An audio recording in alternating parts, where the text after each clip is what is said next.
Razor-thin margins, disputed recounts, angry protests. Why did you vote for him? Give me the reason. Voters cast their ballots a week ago, but the 2018 election is far from over. I'm Andy Sullivan in Washington, where the increasingly ugly battle unfolding in Florida is bringing back bad memories of 2000, when George W. Bush won the White House only after the Supreme Court stepped in. Many of the same factors are in the mix this time as well. Rickety voting machines, accusations of fraud, lawsuits flying, with control of a pivotal state hanging in the balance. Just a few thousand votes separate the candidates in Florida's Senate and governor's races. Officials now struggling to complete a recount by a Thursday deadline.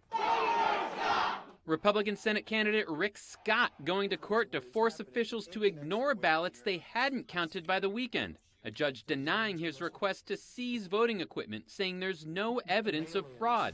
I don't think I have any evidence to care a mandatory injunction right now. Telling both sides to lower the temperature, ordering more police protection for election supervisors like Brenda Snipes, who's facing intense pressure in Broward County. Incumbent Democratic Senator Bill Nelson says Scott is using his power as governor to try to undermine the voting process. He's thrown around words like voter fraud without any proof. The Democratic Party also going to court, trying to get more time to count mail-in ballots that haven't yet arrived.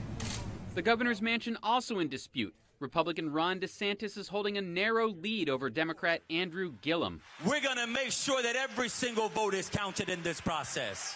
President Trump calling on officials to drop the recounts altogether, making baseless allegations of fraud, writing on Twitter, quote, "An honest vote count is no longer possible. Ballots massively infected." Thank you so much. A Senate race still up in the air in Arizona as well.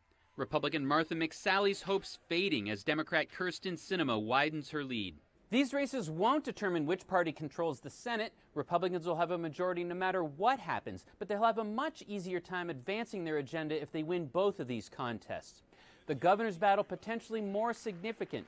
Florida is perpetually the biggest swing state in presidential elections. Both parties are eager to have a friend in the State House come 2020. Thank you.